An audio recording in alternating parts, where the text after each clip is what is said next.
الحمدللہ رب العالمین وصلی اللہ علی نبینا محمد وعلی آلہ وصحبہ اجمعین۔ دوستو بھائیو، میں آج آپ کے سامنے کل والی بات کا کچھ حصہ اور لے کے آیا ہوں، کیونکہ ایک بھائی نے سوال کیا ہے کہ مومنوں کو آزمائشیں کیوں آتی ہیں، یہ امتحانات، یہ آزمائشیں، یہ بلائیں، یہ مصیبتیں کب چھٹکارا ملے گا، اتنا لمبا کیوں آزمائش ہوتی ہے، سوال ہے۔ تو اس کا جواب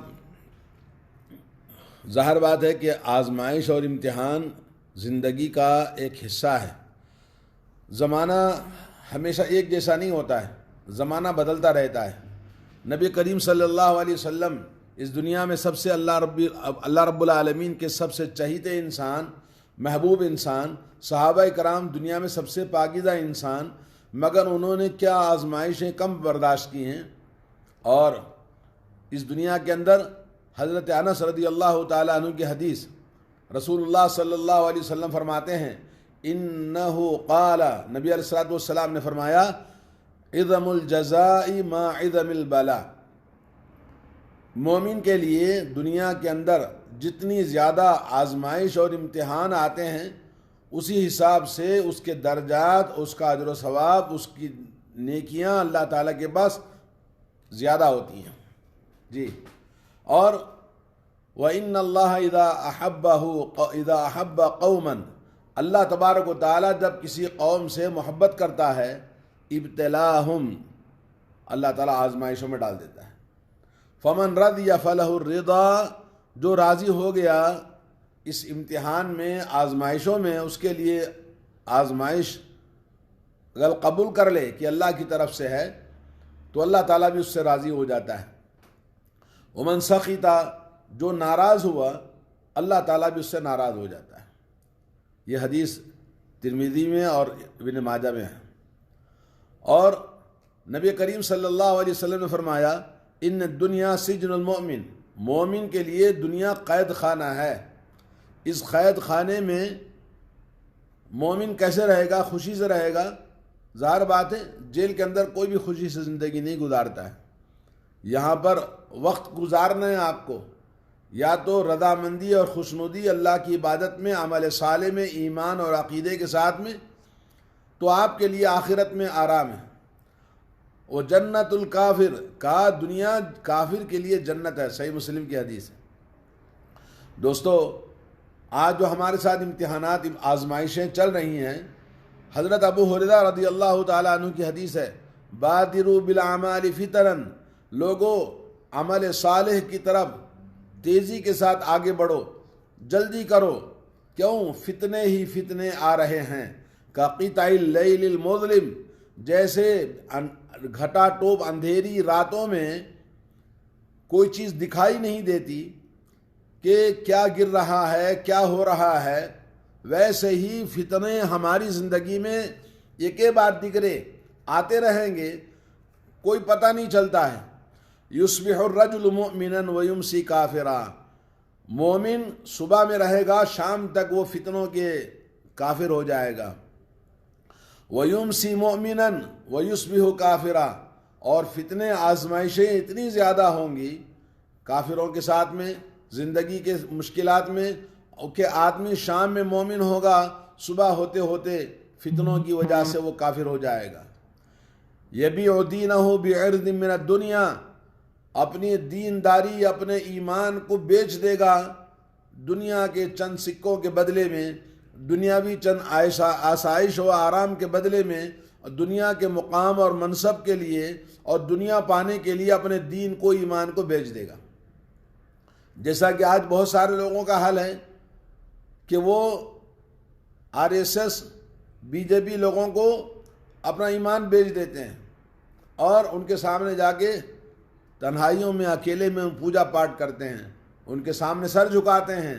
اور ان کی ہر چیز کو مان لیتا ہے تاکہ وہ اس سے راضی رہے، اس کی پکڑ نہ کرے۔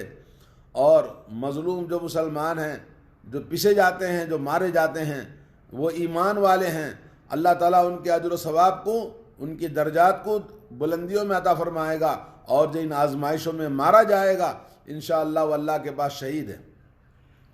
اور ایک حدیث آپ کو سناتا ہوں، حضرت عبداللہ بن عمر بن العاص رضی اللہ تعالی عنہما فرماتے ہیں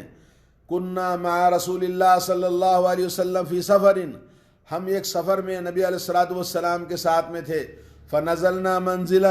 ہم ایک مقام پر پڑاؤ ڈالے، فمنا من یصلح خباءہ، پڑاؤ ڈالنے کے بعد میں کچھ لوگ اپنے اپنے خیمے لگانے میں اور کچھ لوگ خیموں کو درست کر کے کام میں لگے ہوئے تھے، اتنے میں اذ نادى منادی رسول اللہ صلی اللہ علیہ وسلم، آواز لگائی، ندا لگائی، آواز رسول اللہ صلی اللہ علیہ وسلم کی طرف سے ندا لگانے والے نے کہ الصلاۃ جامعۃ، کہ لوگوں نماز کے لیے سب جمع ہو جاؤ، یعنی جب کوئی پروگرام کرنا ہوتا ہے، جب کوئی نصیحت کرنی ہوتی تو نبی علیہ الصلوۃ والسلام کہتے ہیں الصلاۃ جامعۃ، تو سارے لوگ جمع ہو گئے، کہتے ہیں ہم سب جمع ہو گئے نبی علیہ الصلوۃ والسلام کے پاس میں۔ رسول اللہ صلی اللہ علیہ وسلم نے فرمایا کہ لوگوں میں مجھ سے پہلے دنیا میں کوئی بھی نبی پیغمبر ایسا نہیں گزرا ہے مگر اس نے اپنی امت کو ہر قسم کی بھلائی اور ہر قسم کی جو ان کے لیے بہتر ہے، جو وہ جانتا تھا، ان کو اس نے تعلیم دی ہے اور ان کو اس نے بتا دیا ہے۔ اور اسی طرح سے کوئی بھی نقصان پہنچانے والی، شر پہنچانے والی جو کچھ بھی وہ نبی امت کے لیے جانتا تھا، اپنی امت کو اس نے بتا دیا ہے۔ اور فرمایا وَإِنَّ أُمَّتَكُمْ هَذِهِ جُعِلَ عَافِيَتُهَا فِي أَوَّلِهَا، اور تمہاری یہ امت مسلمہ، یہ جو امت محمد صلی اللہ علیہ وسلم ہے، اس کی عافیت اور اس کی سلامتی اس کے اول میں رکھا ہے۔ تو جو انسان اس دنیا میں عافیت چاہتا ہے تو اول امت کے نقش قدم پر چلے، جیسا کہ امام مالک نے کہا کہ اگر امت کی اصلاح کرنا ہے، اپنے آپ کی اصلاح کرنا ہے، اپنے خاندان کی اصلاح کرنا ہے تو اولوں کی اتباع کرنی ہے۔ ہم لوگ ساری دنیا ترقی کر رہی ہے لیکن ہم کو پیچھے جانا ہے۔ نبی علیہ الصلوۃ والسلام کی زندگی، نبی علیہ الصلوۃ والسلام کے زمانے میں جو نقش قدم پر لوگ جیتے تھے، اس نقش قدم پر چلنے سے ہماری کامیابی ہوتی ہے۔ اور اللہ کے نبی نے فرمایا سَيُصِيبُ آخِرُهَا بَلَاءٌ وَأُمُورٌ تُنْكِرُونَهَا، اور اس امت کے آخر میں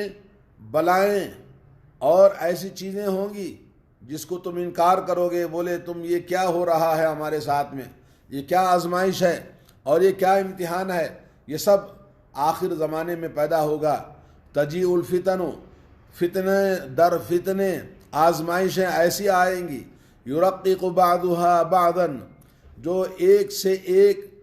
نہ سمجھنے والے، ایک سے ایک خفیف اور باریک، اور ایک سے ایک پے در پے، اور ایک سے ایک جڑے ہوئے، لگے ہوئے، جیسے زنجیر جڑی ہوئی رہتی ہے۔ ایسے وقت میں مومن کہے گا فیقول المؤمن هذه هذه، بولے یہ آخری فتنہ ہے، یہ آخری فتنہ ہے، اور هذه مہلکتی، ہر فتنے میں یہ سوچے گا کہ میں اس میں مر جاؤں گا، میری ہلاکت ہو جائے گی، میں ختم ہو جاؤں گا۔ پھر اس کے بعد ثم تنکشف، وہ فتنہ ختم ہو جائے گا، وہ تجیء الفتنہ، تو پھر اس کے بعد دوسرا فتنہ آئے گا، مومن کہے گا هذه هذه، بلے یہ فتنہ اس سے بڑا آزمائش والا ہے، شاید اس میں مر جاؤں گا، اس طرح سے وہ سوچے گا۔ فمن احب ان يزحزح عن النار، جو شخص یہ چاہتا ہے کہ جہنم سے اپنے آپ کو بچا لے اور جہنم سے بچ جائے، وَيُدْخِلُ الْجَنَّةَ، اور جنت میں داخل کر دیا جائے، فَلْتَأْتِ مَنِيَّتُهُ، تو اس کی موت اس حال میں آئے، وَهُوَ يُؤْمِنُ بِاللَّهِ وَالْيَوْمِ الْآخِرِ، وہ اللہ تعالیٰ پر ایمان اپنا پختہ رکھے، اپنا عقیدہ درست کرے، آخرت پر اس کا ایمان ہو، یعنی زندگی کے جو بھی اعمال ہیں وہ مقصد ہے آخرت۔ تیرے آزاد بندوں کی نہ یہ دنیا نہ وہ دنیا، یہاں مرنے کی پابندی، وہاں جینے کی پابندی، وہاں جینا ہی جینا ہے، زندگی زندگی ہے، یا تو جنت والی ہے یا تو جہنم والی ہے۔ اس زندگی کے لیے انسان یہاں اپنی زندگی کی قربانیوں کو پیش کرے۔ اور اللہ کے نبی نے فرمایا وَلْيَأْتِ إِلَى النَّاسِ، لوگوں کے پاس تم آؤ، لوگوں کے ساتھ معاملہ کرو، لوگوں کے ساتھ سلوک کرو، تو اس بات کو یاد رکھنا کہ تم جیسے لوگ تمہارے ساتھ سلوک کریں ویسے تم لوگوں کے ساتھ سلوک کرنا، جیسے تم چاہتے ہو کہ لوگ تمہارے ساتھ میں اچھا معاملہ کریں۔ محبت کے ساتھ پیش آئیں، تمہیں تکلیف نہ دیں، دھوکہ نہ دیں، تمہاری غیبت نہ کریں، تمہاری برائی نہ کریں، تو تم بھی اسی طرح سے لوگوں کے ساتھ پیش آؤ۔ اور جو انسان اگر اپنے آخرت کی کامیابی چاہتا ہے تو سب سے پہلے اپنا عقیدہ توحید اور ایمان کو درست کرے، اللہ اور اللہ کے رسول کی اطاعت کرے، اور یہ مختلف لوگوں کی باتیں اور مختلف جماعتیں، مختلف مذہب، مختلف فقہ کی جو مختلف پریشانیاں ہیں، ان پریشانیوں کو چھوڑ کر کتاب اللہ سنت رسول اللہ پہ آ جائیں۔ اور دوسرا، آدمی آخرت کے لیے زندگی گزارے۔ دنیا تو ختم ہونی ہے، ہر انسان کی ختم ہونی ہے، تو جو انسان اپنی آخرت کے لیے زندگی بناتا ہے تو اللہ تبارک و تعالیٰ اس کے درجات کو بلند کرتا ہے اور اس کی نیکیاں بڑھ جاتی ہیں اس کا ایمان اور عقیدے کے حساب سے۔ اور آخر میں ایک اور حدیث سناتا ہوں۔ حضرت حذیفہ رضی اللہ تعالیٰ عنہ حضرت عمر رضی اللہ تعالیٰ عنہ کے پاس بیٹھے ہوئے تھے، کہا کہ رسول اللہ صلی اللہ علیہ وسلم، حضرت عمر نے پوچھا کہ تم میں سے کون آدمی رسول اللہ صلی اللہ علیہ وسلم کے فرمان کو جانتا ہے جو فتنوں کے بارے میں فرمایا؟ تو لوگوں نے کہا کہ ہم جانتے ہیں۔ تو اس کے بعد میں کہا کہ شاید تم ان فتنوں کے بارے میں کہتے ہو جو آدمی اپنے گھر والوں کے بارے میں، مال و دولت کے بارے میں، پڑوسیوں کے بارے میں فتنوں میں پڑ جاتا ہے۔ بولے ہاں۔ تو کہا یہ نہیں، یہ تو فتنے نماز پڑھنے سے، صدقہ اور خیرات کرنے سے، امر بالمعروف بھلائی کے کام کرنے سے، برائیوں کو روکنے سے اللہ تعالیٰ ان کو مٹا دیتا ہے۔ میں ان کے بارے میں نہیں پوچھ رہا ہوں، لیکن میں ایسے فتنوں کے بارے میں پوچھ رہا ہوں جو سمندر کے موجوں کی طرح ایک ایک بعد دیگر جیسے سمندر کی لہریں آتی ہیں، بالکل فتنے بھی اسی طرح سے انسان کی زندگی میں آتی ہیں۔ تو اللہ کے نبی صلی اللہ علیہ وسلم کے اس فرمان کو کون جانتا ہے؟ تو حضرت حذیفہ نے کہا میں جانتا ہوں اللہ کے نبی صلی اللہ علیہ وسلم کی اس فرمان کو۔ حضرت عمر نے کہا کہ آپ کے والد تو بڑے ایسے عجیب آدمی ہیں کہ جو آپ جیسے بیٹے کو پیدا کیا، یعنی بڑی تعریف فرمائی۔ اس کے بعد میں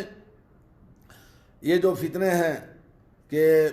آپ دیکھ رہے ہیں میرے دوستو، یہ فتنے وہی ہیں، اور نہ جانے آنے والا وقت اور کیا لے کر آئے گا۔ تو ہمیں چاہیے کہ ہم اپنے ایمان کی اصلاح کریں، فتنوں میں ڈٹے رہیں، ایمان پر، توحید پر، اور ایمان کے خلاف کوئی کام نہ کریں، عمل صالح کے خلاف کوئی کام نہ کریں، کتاب و سنت کے علاوہ کوئی اور راستہ نہ ڈھونڈیں، اور کسی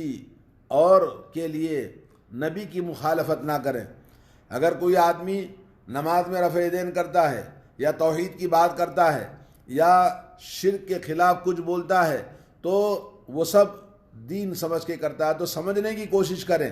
دلیل کے ساتھ بات کریں، تو اللہ تبارک و تعالیٰ مجھے اور آپ کو اللہ تعالیٰ توحید پر قائم رکھے، اور اپنی زندگی کے ہر طرح کی غلطی، گناہ، برائی، نافرمانی سے اللہ تعالیٰ سب کی حفاظت فرمائے۔ اللہ تعالیٰ ہم سب کو ان فتنوں میں، آزمائشوں میں اللہ تبارک و تعالیٰ ہمارے اندر صبر جمیل عطا فرمائے، اور ہمارے گناہوں کو کفارہ بنائے۔ وصلی اللہ علی نبینا محمد وعلی آلہ وصحبہ اجمعین۔ السلام علیکم ورحمۃ اللہ وبرکاتہ۔